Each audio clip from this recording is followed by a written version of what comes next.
अकाल मृत्यु, एक्सीडेंट, किसी जानवर द्वारा मारे गए, जैसे आपको कुत्ते ने काटा और आप मर गए, किसी शेर ने मारा आपको, मतलब सडन डेथ। सडनली, वो सारे पिशाच इसमें जाते हैं।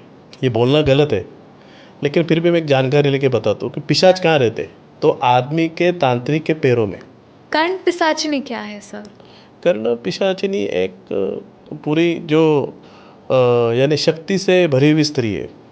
इसका आजकल मैं देख रहा हूँ कर्ण पिशाचिनी का बहुत सारे लोग जो कह रहे हैं, बहुत गलत गलत कह रहे हैं। उस मोर पंख में अगर आप गौर से देखोगे, आप देखना, तो वो योनि ही है। तो इसलिए, और शराब का भी जो असली अर्थ है, जैसा पहले हम मदिरा कहते थे, मदिरा क्यों कहते हैं? मद, मद काय में आता है? गुड़ में। सर दूसरी बात ये है कि आजकल सोशल मीडिया बहुत ज़्यादा यूज़ होता है, तो लोग अपने पिक्चर्स, अपनी खुशी के पल, अपने अचीवमेंट्स आजकल पोस्ट करते हैं, तो जाहिर सी बात है उनको नज़र लगती है। कुछ लोग पिक्चर्स लेकर भी उस पर काला जादू करते हैं। तो इसके कुछ रेमेडीज़ बताइए कि अपने आप सुरक्षित हम कैसे रख सकते। जैसे कि ये बात सही है कि फोटो से, और फोटो से अभी से नहीं, पहले से इस पर क्रिया की जाती, जो नज़र लगती है। मैं आपको रेमडीज से अच्छा एक इलाज बताऊंगा इसका, कि बाबा जी, स्वागत है आपका हमारे नए एपिसोड में आध्यात्म की राह का। आपने पिछले एपिसोड में बहुत इत्मीनान से आध्यात्म के बहुत सारी गहराइयाँ बहुत विशेषता से समझाई, पर आध्यात्म एक ऐसा सब्जेक्ट है जो एक एपिसोड में तो नहीं कवर हो सकता। तो आज हम थोड़ा रहस्य में बात करेंगे। आज हम पिशाचनी के बारे में बात करेंगे, और इससे पहले मैं आपसे ये पूछना चाहूँगी, क्या आपने वो सीरियल्स देखे हैं जो पिशाच और पिशाचनी के ऊपर आधारित है? मैंने सीरियल तो नहीं देखे, लेकिन मैंने सच्चे पिशाच देखे। वाओ। हाँ, तो पिशाच हमारे हिंदू धर्म में एक ऐसी चीज़ है जो कर्म और गति के अनुसार उसको विभाजन किया जाता है। और पिशाच में जैसे ब्रह्म राक्षस, क्षेत्रपाला, कृष्ण मांडा, ये सारे पिशाच में आते हैं। तो पिशाच है क्या? पिशाच कभी तो एक समय में ये भी एक इंसान हुआ करते थे, मनुष्य जीवन भी थे। अच्छा। लेकिन इनके कर्म के अनुसार इन्हें पिशाच योनि में डाला गया, इसलिए वो वर्ग बन गया। अच्छा। हाँ, और पिशाच जो आज के तारीख में जो पिशाच बनते हैं, उनकी बहुत सारी वजह है। जैसे कि अकाल मृत्यु। अच्छा, अकाल मृत्यु मतलब? अकाल मृत्यु यानी आपके नसीब में नहीं था कि आप मृत्यु हो, लेकिन आपके अचानक से मृत्यु हो गई, एक्सीडेंट। अच्छा। ये अकाल मृत्यु को कहते हैं। घर पे बैठे बैठे ऐसे बोलते ना कि अभी तो थे लेकिन 5 मिनट में चले गए, तो इसे अकाल मृत्यु कहते हैं। एक्सीडेंट, बाद में हमेशा भय में रहना। अच्छा, हाँ, तो और भय में रहना मृत्यु से पहले या मृत्यु के मृत्यु बाद? से पहले, जिसको हमेशा जो भय होता है ना कि मेरा मृत्यु होने वाला है, हाँ। क्या मैं मरने वाला हूँ, हाँ। ऐसे कुछ लोग हैं जिनको हमेशा डर में रहते हैं, ये लोग पिशाच में जाते हैं। अच्छा। और पिशाच का एक अलग योनि है। अच्छा। ये बहुत ही निकृष्ट दर्जे की है पिशाच की। और पिशाच जो होते हैं वो जिस पे सवार होते हैं, अब वो भी सवार जिस पे ही होते उस पे ही होते, जिसका एक जैसे ज्योतिष शास्त्र में हम कहते हैं कि उसके कुंडली में योग बनता है। अच्छा, हाँ, तो आप कह रहे हैं बाय बर्थ कुछ लोग पिशाच होते हैं? बर्थ नहीं होते, क्योंकि बर्थ मनुष्य ही होते हैं। हाँ। क्योंकि पिशाच का महत्व क्या है कि अकाल मृत्यु, एक्सीडेंट, किसी जानवर द्वारा मारे गए, जैसे आपको कुत्ते ने काटा और आप मर गए, किसी शेर ने मारा आपको, मतलब सडन डेथ। सडनली, वो सारे पिशाच उसमें जाते हैं। अच्छा, तो वो दिख सकते हैं? हाँ, दिख सकते हैं, पर पैदा नहीं हो सकते? पैदा नहीं हो सकते। पिशाच अच्छा। कभी पैदा नहीं होते। पिशाच पहले एक मनुष्य थे, बहुत पहले, वो अब नहीं रहे। कितने अब पहले, कौन से युग में? यानी आप सतयुग से बात कर लो, 4000 साल पहले बोलो वो, क्योंकि उस वक्त ऐसा था कि योनि उस समय इतनी सारी शेरनी तैयार नहीं हुई थी। ओके। जैसे हम बोलते हैं ना, लाइफ में हम कुछ स्टार्ट करते हैं तो उसको हम पहले डिवाइड नहीं कर पाते, कुछ वक्त के बाद उसको हम फिल्टर करते। राइट। वैसे ही उस वक्त इतना फिल्टर नहीं था कि ये किस कोनी में जाएगा। अच्छा। तो पहले पिशाच भी ये पहले मनुष्य होते थे। ओके। अब ये क्रियाक्रम के वजह से ये पिशाच में चले गए। अब पिशाच का क्या है, जिसके ऊपर भी सवारी होती है इनकी, जिनके ऊपर भी ये आते हैं, उस मनुष्य का जीवन जो है वो हार्मफुल हो जाता है। उसकी पहचान ये है कि वो अकेला रहना पसंद करता है। उसको गंदगी हमेशा अच्छी लगेगी। अच्छा। हाँ, तो क्या आपको लगता है ज़बरदस्ती कोई किसी मनुष्य पे पिशाच डाल सकता है? बिल्कुल अच्छा। बिल्कुल। जिसने शमशानी विद्या का पूरा तरह से ग्रहण किया है, जो मैं अघोरी नहीं कहूँगा, अघोर का अर्थ तो बहुत शुद्ध है, लेकिन जो गलत काम करते हैं, वैसे तो सही लोगों के पास भी पिशाच होते हैं। गलत लोगों से ज़्यादा पिशाच सही लोगों के पास होते हैं। अच्छा। हाँ, इसलिए क्योंकि वो उनसे गलत काम नहीं करवाते। अच्छा। ओके। जो गलत लोग होते हैं वो पिशाच किसी के न किसी के थ्रू आंख पे छोड़ते हैं। तो इस तरह से पिशाच जीवनी है, और इसका अस्तित्व आज भी है, कल भी रहेगा। तो कितने प्रकार के पिशाच होते हैं बाबा जैसे जी? मैंने कहा ना आपको कि कृष्णमंडा, क्षेत्रपाला, अच्छा। वेताल, ओके। ये सारे पिशाच ही है। मैंने ऐसा सुना है कि बहुत अमीर इंडस्ट्रियलिस्ट्स वगैरह हाँ तांत्रिकों को पैसे देते हैं हाँ। और ऐसे पिशाच पिशाचनी या फिर खरीदते हैं या अपने दुश्मनों को बर्बाद करने के लिए उन पे छोड़ देते हैं। क्या ये बिल्कुल। सच है? ये सच है, लेकिन मैं वही कहूँगा कि अगर सच में उस व्यक्ति के पास इतनी शक्ति है क्या, वो बहुत ज़रूरी है देखना। इनकी गिनती बहुत कम में है, रेयर लोग हैं ये लोग। क्योंकि समझिए कि मैं आपको कह रहा हूँ, तो सबसे पहले तकलीफ में तो मैं आऊँगा। पिशाच को ये कभी समझता नहीं कि किसके लिए काम कर रहे, उसको इतने एक माध्यम दिया जाता है। जैसे कोई पिशाच अगर किसी झाड़ पे बैठा हुआ हो और कोई तांत्रिक उसे कहे कि भाई मैं तुम्हें ऐसी जगह देता हूँ, उसे उस जगह तुम्हें सब कुछ मिलेगा। आप समझे बात को? उसे ये नहीं पता होता कि ये इसका दुश्मन अच्छी है। जगह। हाँ। उसे सिर्फ पता एक जगह चाहिए होती, तो वो जगह उसे देता है। अच्छा। उसकी भी एक विधि है, लेकिन वो तांत्रिक ही कर पाता है। अच्छा। उसकी जो पिशाच की जो पूर्तता है वो एक तांत्रिक ही करता है, क्योंकि अंत में वो पिशाच भी तांत्रिक की ही मृत्यु करता है। अच्छा। हाँ, क्योंकि एक बार आपने पिशाच को सिद्ध कर लिया तो उसके हर बात को मानना तांत्रिक का काम बनता है। अच्छा। ओके। तो अगर किसी मनुष्य पे इसको हावी करना है तो क्या ये मनुष्य के ऊपर बैठता है पिशाच या उसके अंदर घुसता है? नहीं, ऊपर क्या यानी वो उस पर सवार होता है। सवार हाँ, होता जैसे है? पिशाच मैंने आपको कहा ना, उसके लक्षण है। हाँ। जैसे कि अगर वो पिशाच जिस पे सवार हो, तो मैंने कहा वो एकांत में रहेगा, वो किससे बात नहीं करेगा, उसको गंदगी अच्छी लगेगी, उसका जो दिमाग का जो एक संतुलन है वो खो बैठेगा, वो निर्णय लेने में असमर्थ हो जाएगा।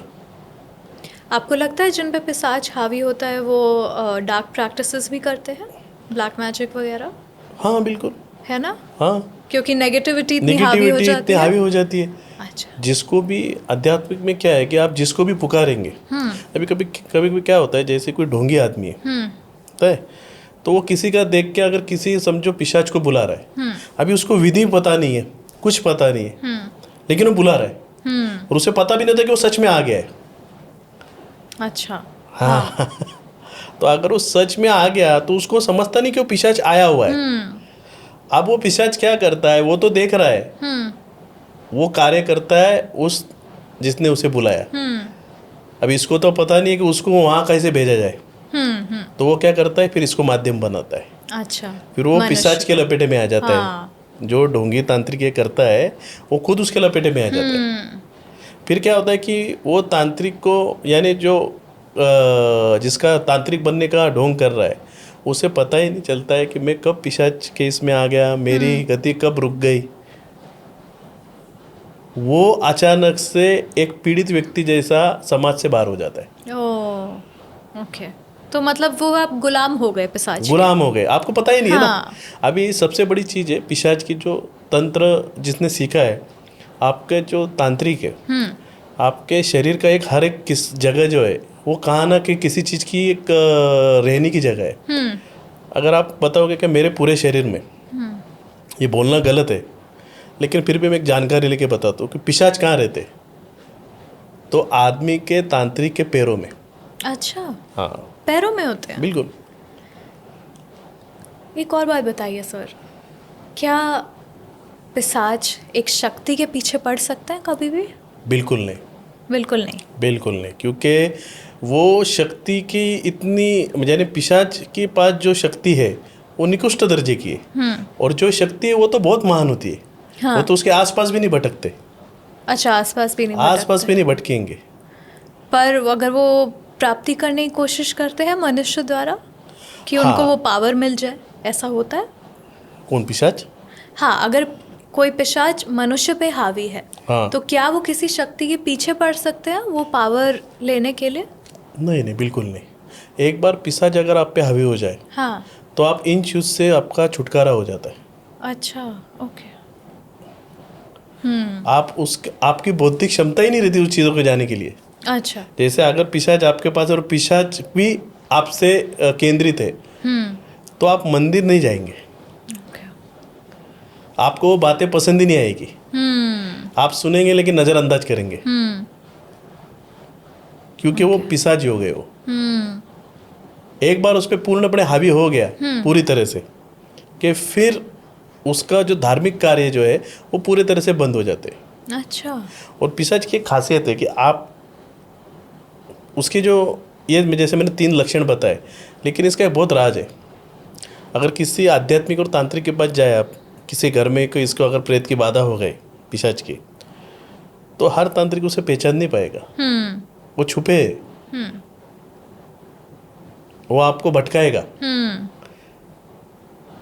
तो आपकी जो तांत्रिक और आध्यात्मिक लोगों की जो आंखों में शक्ति दी गई है, वो एक रहस्य में, जैसे तंत्र में सिखाया जाता है कि रहस्य जीवन के ब्रह्मांड के ऊपर अपना अधिकार जमाना, उसे तंत्र शक्ति कहते हैं। जो छिपी शक्ति है, जो पिशाच है तो छिपी हुई है ना, तो ये सामान्य इंसान को तो दिखेगी नहीं। अच्छा। जो तांत्रिक है उसे ही दिखेगी। जैसे एक कोई व्यक्ति खड़ा है, उसके साथ पिशाच खड़ा है, तो उसको दिखेगा। ओके। हाँ, लेकिन कुछ लोग क्या करते हैं, इसका एक गलत तरीका निकालते हैं। जैसे कोई इंसान आया, तो वो सबके सामने कहते हैं कि अरे मैं पिशाच से बात कर रहा हूँ। अच्छा। तो इस तरह से बात नहीं होती है। पहले उसके उस शरीर को लाना पड़ता है, वो पिशाच फिर उससे बात करता है, अगर वो होगा तो। पर ये तांत्रिक ही कर सकता है। अगर वो तांत्रिक ने तो उसके शरीर में उसको ला ही नहीं सकता, तो वो सिर्फ 4 लोगों के सामने कहेगा मैं पिशाच से बात कर रहा हूँ। जो पीड़ित है वो भी बोलता है मैं क्या करूँ, मुझे तो कुछ समझ में नहीं आ रहा है। तो ये सारी चीज़ पिशाच में होती है। अच्छा, कर्ण पिशाचिनी क्या है सर? कर्ण पिशाचिनी एक पूरी जो यानी शक्ति से भरी हुई स्त्री है। इसका आजकल मैं देख रहा हूँ, कर्ण पिशाचिनी का बहुत सारे लोग जो कह रहे हैं, बहुत गलत कह रहे हैं कि कर्ण पिशाचिनी ऐसा करो वो आपके सिद्ध हो जाएगी। कर्ण पिशाचिनी एक नहीं, बहुत तरीके होती है। जो शुद्ध, जो शक्ति भरी स्त्री कर्ण पिशाचिनी है, उसको सात्विक तरह से आप सिद्ध कर सकते हो। अच्छा। जैसे कि आपने उसके बीज मंत्र का दिन में 11 बार माला कर लिया, अच्छा। और अगर वो विद्या आपने 40 दिन की, तो आपको कर्ण पिशाचिनी सिद्ध हो जाएगी। और कर्ण पिशाचिनी कोई बड़ी सिद्धि नहीं है, ये बहुत एक आम सिद्धि है। अच्छा। ये कोई ऐसी बड़ी रहस्य में नहीं है। और इसके जो गंदे तरीके से, जैसे कहते हैं ना, मैं अगेन कहूँगा कि मैं उसे अघोर नहीं कहता हूँ, वाम मार्ग से गंदे तरीके से कर्ण पिशाचिनी को बुलाना, एक रूम में रह के, नहाना नहीं, कुछ भी नहीं करना, जिससे आप ये कर रहे हो मल त्याग, उससे ही खा के फिर उसको, उसमें उसकी शक्ति को ये करना, पर उससे कर्ण पिशाचिनी सिद्ध होती है। लेकिन जो आप कर्ण पिशाचिनी को जो बुला रहे हैं, और कर्ण पिशाचिनी को सिद्ध करने के बाद आप कभी स्वर्ग नहीं जा पाओगे। अच्छा। आप कभी भगवान की पूजा नहीं कर पाओगे। उसकी एक दुनिया है। कर्ण पिशाचिनी सब कुछ होने के बाद जिस व्यक्ति के साथ वो रहती है, उसको वो अपने लोक में लेके जाती है। अच्छा। भगवान कृष्ण जी ने भी कर्ण पिशाचिनी की सिद्धि करने की सोची थी, लेकिन उन्होंने की नहीं। भगवान कृष्ण भी? भगवान कृष्ण ने, वो एक तांत्रिक ही थे, क्योंकि वो मनुष्य, धरती पर थे, वो मनुष्य थे, तो उन्होंने भी ये किया था, लेकिन उन्होंने उस कर्ण पिशाचिनी की सिद्धि की नहीं, क्योंकि उन्हें पता था इससे मैं स्वर्ग नहीं वापिस लौट पाऊंगा। ओके।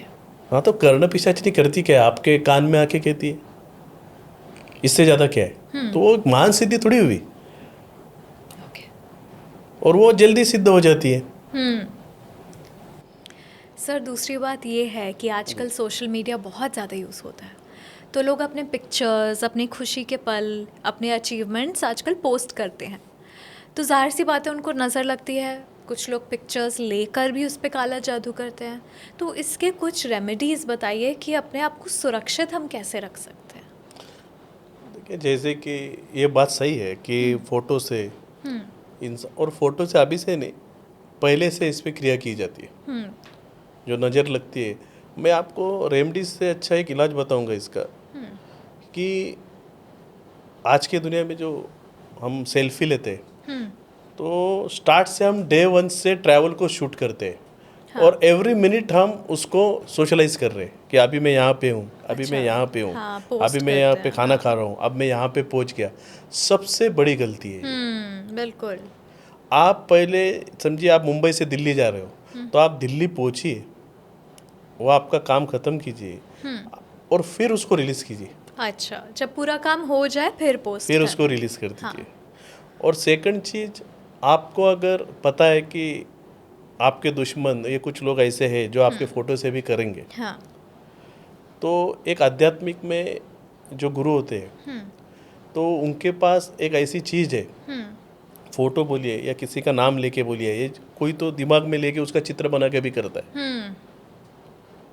बिल्कुल, करने वालों को तो कौन रोक सकता है। बिल्कुल। तो उसके पहले आप अपने ऊपर एक मैं कहूँगा ऐसी दीवार खड़ी कर दीजिए आध्यात्मिक की, वॉल, जैसे हम इसको सुरक्षा घेरा कहते हैं, सुरक्षा कवच। हाँ, तो वो सुरक्षा घेरा आपने अगर अपने आप पे कर लिया, तो फोटो पे किया हुआ जो भी ब्लैक मैजिक है वो आप पे कभी होगा नहीं। अच्छा। वो किसी दूसरे व्यक्ति पे होगा। अच्छा, तो सुरक्षा घेरा कैसे करता है सर? नहीं, ये तंत्र सिद्धि में आता है। अच्छा, ओके।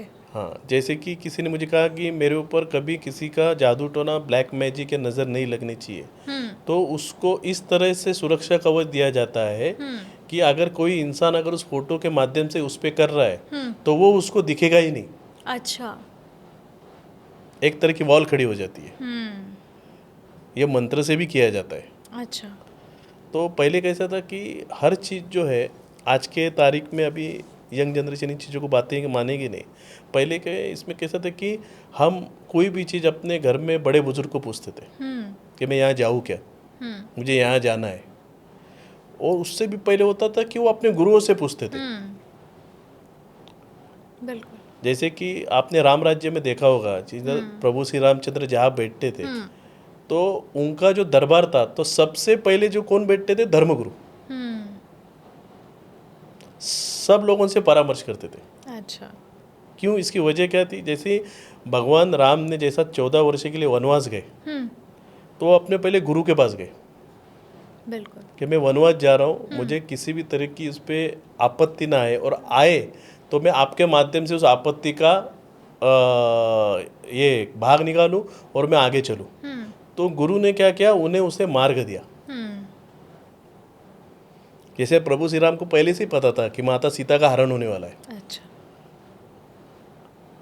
तो कहने का तात्पर्य यह है कि आप जहाँ भी जाते हो, तो किसी ऐसे व्यक्ति को कह के जाओ जिसको आप मालूम है कि आप कहाँ जा रहे हो। अच्छा। और काफ़ी हद तक ये बहुत गलत इसलिए होता है, जैसे कि आप गुमनाम क्यों होते हो? आप घर से निकल गए, आपके घर में किसी को भी पता नहीं है। घर में सबसे ज़्यादा सेंसिटिविटी होती है माँ। मेरा बच्चा कितना भी बड़ा हो जाए, आपकी आयु 50 भी होगी तो उस माँ के लिए वो बच्चा ही रहता है। मेरा लड़का अभी तक क्यों नहीं आया?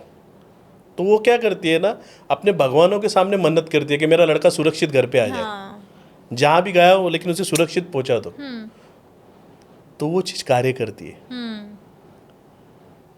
और अगर वो गुरु के संपर्क में है तो गुरु से बात करेगी कि मेरा लड़का हर वक्त बाहर जाता है, उसके लिए कुछ कीजिए।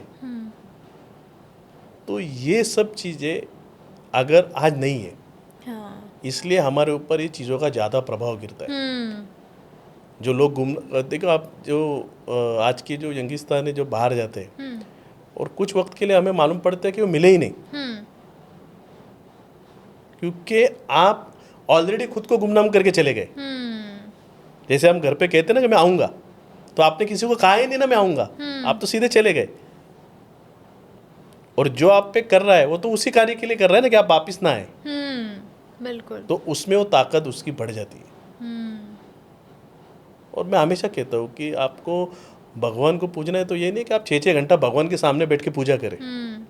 हम ये कहते हैं कि जब भी आप घर से बाहर निकलते हो, जैसे हम अगरबत्ती लगाते हैं, आप एक अगरबत्ती लगाइए और हाथ जोड़ के भगवान से 2 मिनट सिर्फ हाथ जोड़ के कहिए कि जैसे मैं बाहर जा रहा हूँ उसी तरह मैं वापस घर पे पहुँचूँ। ओके। आप देखिए, आप जो चीज़ आप बोलेंगे वैसे आपके साथ घटित होगा। अच्छा। कितना टाइम लगता है? 1.5 मिनट, 1 मिनट भी नहीं लगता इस चीज़ को बोलने के लिए, लेकिन हमारे लोग करते ही नहीं है। अरे क्या होगा, कुछ नहीं होता है। हाँ, आजकल तो देखें तो बाहर ज्यादा लोग पूछ बाहर रहे ज़्यादा, हैं हाँ। भगवान को, और यहाँ पे एकदम वेस्टर्नाइजेशन वेस्टर्नाइजेशन हो गया है, पूरा टोटल वेस्टर्नाइजेशन है, कुछ नहीं होता है। तो ये चीज़ें हम भूल चुके हैं, इसलिए आज हमको इन चीज़ों का सामना करना पड़ रहा है। पहले आप देखिए ये सब चीज़ें होती नहीं थी। पहले आप ये सोचिए, मोबाइल का ज़माना नहीं था, व्हाट्सअप नहीं था, मेल नहीं था, आदमी लंबा लंबा सफ़र करता था और वो सही तरह से घर पे आता था। घर को थोड़ी पता है काम के लिए जा रहे, वो तो फ़ोन नहीं था, टेलीग्राम का टाइम था, पर लेकिन आदमी सुरक्षित आता था। आज आपके पास एवरी ईच सेकंड की खबर दे सकते हैं आप, फिर भी आप सुरक्षित घर पे नहीं पहुंच पाते हो। क्या वजह है? क्योंकि आप सबको, पूरी दुनिया को बता रहे हैं कि मैं कहाँ पे हूँ। यह आपका सबसे बड़ा मैं कहूँगा वीक पॉइंट है। आपके घर से अतिरिक्त आप कहाँ पे हो ये किसी को भी पता नहीं चलना चाहिए। तो मुझे लगता है ये रेमेडी भी है और एक सुरक्षा कवच भी है। वाह, ठीक है। तो बाबा जी चलिए अपने नेक्स्ट सेगमेंट में, बहुत सारे लोग एक बहुत ज़रूरी बात जानना चाहते हैं कि काल भैरव क्या है और कितने प्रकार के हैं। तो ऐसे तो मूल जो काल भैरव है, जैसे कि शिव का जो रुद्र रूप है वो काल भैरव है, और दूसरा जो रूप है वो बटुक भैरव है, जो बाल भैरव कहते हैं। तो ये 2 प्रमुख रूप है, और उसके बाद आते हैं अष्ट भैरव। अच्छा। और अष्ट भैरव के बाद आते हैं 64 भैरव। ओके, वाह। अब इन भैरवों का काम क्या है? जैसे माता सती का अग्नि में शरीर पूरा ये हुआ, और उसके भगवान शिव ने विष्णु के द्वारा जो शरीर के जहाँ जहाँ अंग गिरे, जो शक्तिपीठ हुए, तो हर शक्तिपीठ के साथ एक एक भैरव है जो माँ को सुरक्षा प्रदान कर रहा है। अच्छा। तो आज माँ के 52 शक्तिपीठ है, तो 52 भैरव वहाँ पे है। अच्छा। आप कहाँ भी जाइए वहाँ पे पहले भैरव रहेंगे। वाह। हाँ, और ये 64 भैरव इसलिए है कि 64 दिशाओं की रक्षा करते हैं ये। अभी इसमें रूरू भैरव, अस्थान भैरव, काल भैरव, चंड भैरव, क्रोध भैरव, उन्मत्त भैरव, इनके जो ये 8 प्रमुख रूप है ये आपको पूरा बैलेंस करते हैं। अच्छा। कुछ भैरव आपको ज्ञान देते हैं, कुछ भैरव, अभी संहार भैरव जिसको बोलते हैं, जो विनाश के प्रति माना गया है। अगर आपने उसको सिद्ध किया है तो आपका दुश्मन जो भी आपके ऊपर कार्य करेगा वो इसका विनाश हो जाएगा, क्योंकि आपने उस भैरव का स्तोत्र बोल के आपने उसको सिद्ध कर लिया है। और भैरव सबसे शुद्ध चीज़ है, मैं कहता हूँ। अच्छा। हाँ, अभी लोग कहते हैं कि भैरव को शराब चढ़ी जाती है, मांस मदिरा का होता है, तो भैरव शुद्ध कैसा हुआ?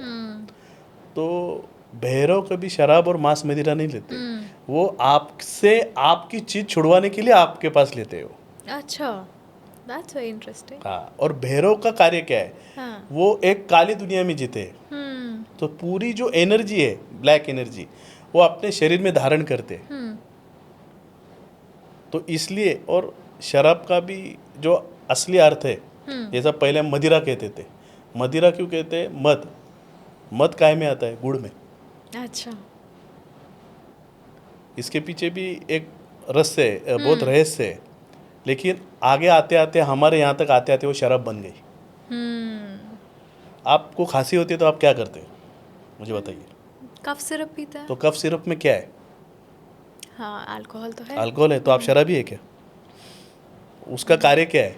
आपके खांसी होते समय आपको जितना आप नींद में रहेंगे उतने आपके जो इधर के जंतु है वो साइलेंट होके वो मर जाएंगे, उसका जो कार्य है।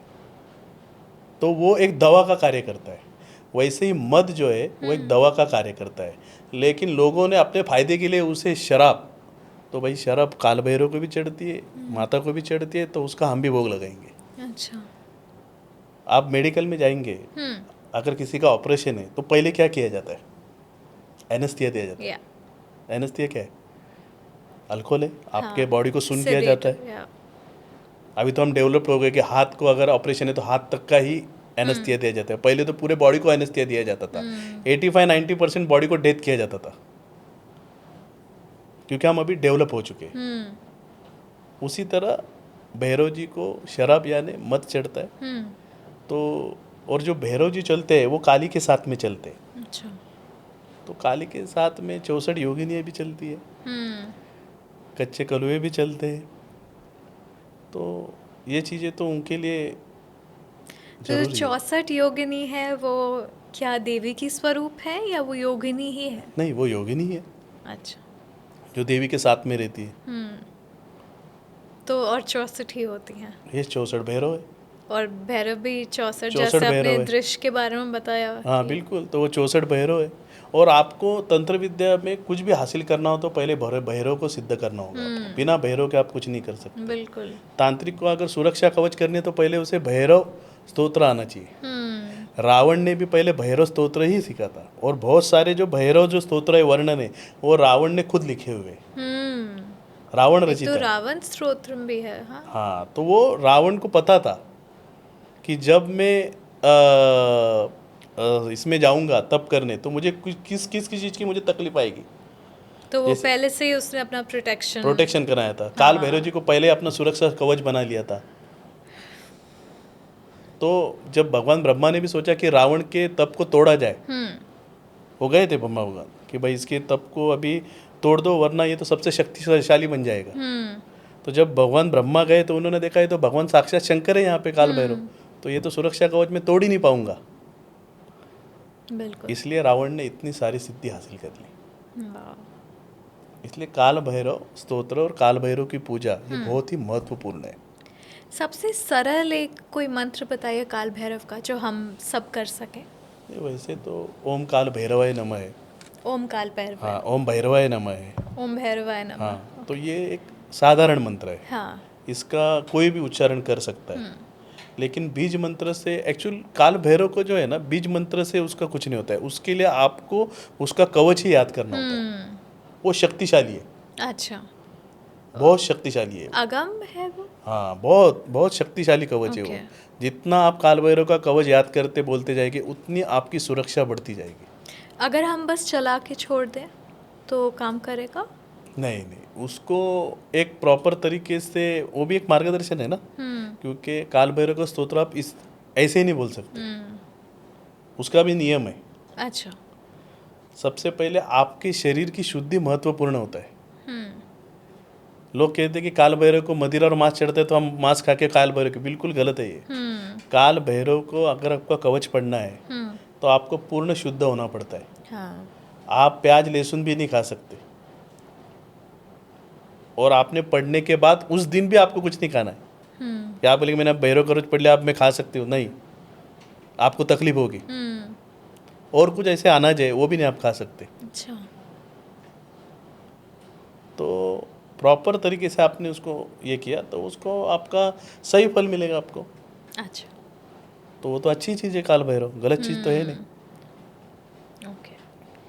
तो बाबा जी अब अगले मोड की तरफ जाते हैं कि हमें पता चला है कि कृष्ण और काली एक ही हैं, क्या ये सच है?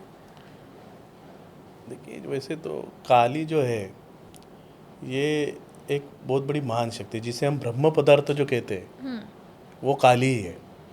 अच्छा। जो धरती पे हमारे ब्रह्म पदार्थ आने के बाद ये किसने धारण किया? भगवान शिव, नारायण और स्वयं काली ने।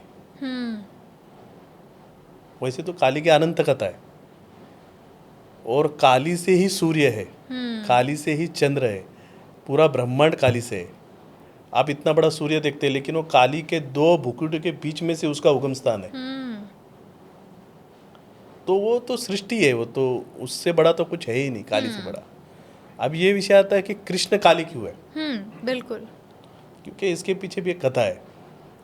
जब भगवान शिव ने माता पार्वती से कहा था कि तुम मेरी एक इच्छा मनोरथ पूरी करो, माता ने पूछा क्या। तो उस वक्त ऐसा था कि द्वापर युग में बहुत ही कहते हैं ना हम कि पाप चल रहे थे।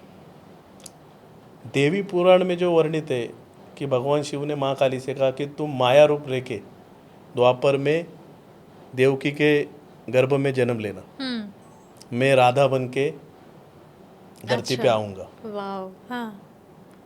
तुम्हें द्वापर के अंत तक इन पापियों का संहार करना है। तो माँ काली कृष्ण का रूप लेके माँ देवकी के गर्भ में आई और ऋषि भानु के घर पे भगवान शिव खुद राधा बन के आए। और जो शिव के जो गण थे वो गोपियाँ बन के आए, और जो बलराम है वो साक्षात विष्णु बन के आए। अच्छा।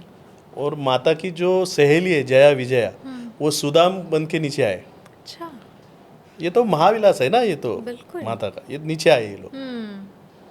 तो जब भगवान कृष्ण ने द्वापर युग में सब चीज़ का, महाभारत का अंत होता है, धर्म की जब स्थापना होती है, तो कृष्ण रूप काली जब अपने धाम में जो जाने की ये बताते कि मुझे अपने धाम लौटना है, तो स्वयं नंदी महाराज सोने का रथ लेके आते हैं, सिंह जिससे घसीटता है।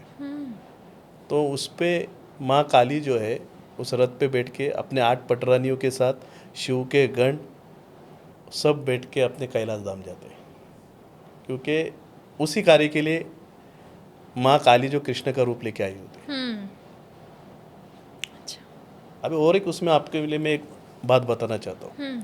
बताइए। मुझे किसी ने पूछा था कि अगर कृष्ण काली है तो फिर माँ काली की जो योनि है वो कहाँ थी फिर।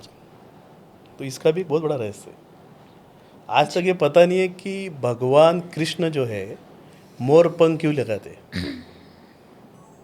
क्योंकि उन्होंने उस मोर पंख में, अगर आप गौर से देखोगे, आप देखना, तो वो योनि ही है। अच्छा। यस।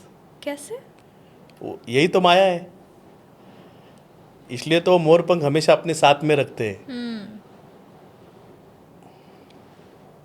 ओके। जो भी है वो सब आदि शक्ति का ही महाविलास है। नहीं तो पुरुष में ऐसी कोई शक्ति नहीं है, क्योंकि भगवान शिव ने विष्णु जी को हर एक बार कहा है कि धरती पे जब भी संकट आएगा तो आपको शक्ति को ही बुलाना पड़ेगा। इसलिए आपने और एक बात, जब पांडव जब इस अज्ञातवास में थे, जब वो जंगल से जा रहे थे, तो वो माँ कामाख्या पहुँचे थे। तो माँ कामाख्या ने उनको दर्शन दे के कहा था कि मैं कृष्ण रूप में कौरवों का संहार करूँगी और तुम्हें विजय दिलाऊंगी। ये भी वर्णित है। वाह। तो कृष्ण, इसलिए उसने माया पुरुष कहते हैं। इसलिए कृष्ण को काली कहते हैं। और काली अनंत है। आपको इससे ही जोड़ के एक मैं बात, आपको हनुमान जी का क्या वर्णन पता है? हनुमान जी कौन है आपके हिसाब से? हनुमान जी शिव जी के ही अवतार हैं। और ऑफ कोर्स रक्षक हैं माँ सीता के, और राम को कितना प्रोटेक्ट किए, उनको पूजा किए। लेकिन आदि शक्ति कहाँ है वहाँ पे? हाँ, आदि शक्ति? आदि शक्ति मुकुट में नहीं। माँ आदि शक्ति, इसके पीछे की एक मैं कथा बता दूँ। जो भगवान हनुमान जी की जो पूछ है वो माँ काली है। वाह। इसके पीछे कथा ऐसी है कि माँ का, पार्वती माता का मनोरथ पूर्ण करने के लिए भगवान शिव ने कुबेर से सुवर्णमल बनवाया। अच्छा। और रावण एक दिन कैलाश आया तो उसकी नज़र इस महल पे पड़ी। वो एक महत्वाकांक्षी था ना, तो उसके मन में इच्छा प्रकट हुई कि त्रिलोक में ऐसा महल किसी के पास नहीं है, अंत में ये मेरा होना चाहिए। अच्छा। तो उसने क्या किया, ब्राह्मण का वेश धारण करके कैलाश शिव के पास चले गए और भिक्षा में उस महल का दान मांगा। अब भगवान शिव को तो पता था कि ये मेरा प्रिय भक्त रावण ही है जो ब्राह्मण का वेश लेके इस स्वर्ण महल का दान मांग रहा है। लेकिन शिव का ही एक शास्त्र है कि आपके घर आए हुए अतिथि या ब्राह्मण को खाली हाथ लौटाना नहीं चाहिए। तो वो हंसी खुशी उस महल को रावण को दान में दे देते हैं। जब ये बात माता को ज्ञात होती है, पार्वती माता को, कि शिव जी ने ये महल रावण को दान में दे दिया, तो माता खिन्न हो जाती है। अच्छा। तो भगवान शिव बहुत सारे प्रयास करते माता को खुश करने का, लेकिन सारे प्रयास विफल हो जाते। तो अंत में शिव कहते कि राम अवतार होगा, मैं वानर रूप लेके हनुमान बन के धरती पे जाऊंगा। अच्छा। राम अपनी माया से सीता का हरण करने देंगे रावण को। जब मैं माता सीता के खोज में जाऊंगा लंका, जो भविष्य में सोने का लंका कहलाएगा। वाह। हाँ, जब मैं माता की खोज में जाऊंगा लंका, तो तुम अपनी पूंछ से वहाँ आग लगा देना, अच्छा। पूज बन के, और रावण को दंडित करना। तो माँ खुश हो जाती है। अच्छा, तब जाके उन्होंने माफ किया। यस, क्योंकि जला दिया ना रावण की। हाँ। तो जो हनुमान जी है और उनकी जो पूछ है वो आदि शक्ति है। अच्छा। तो बिना आदि शक्ति के तो शिव भी कुछ नहीं है। बाबा जी, बहुत इंटरेस्टिंग सेगमेंट था, स्पेशली जो आपने बताया हमें कि हनुमान जी आदि शक्ति हैं। चलिए अब आगे की तरफ बढ़ते हुए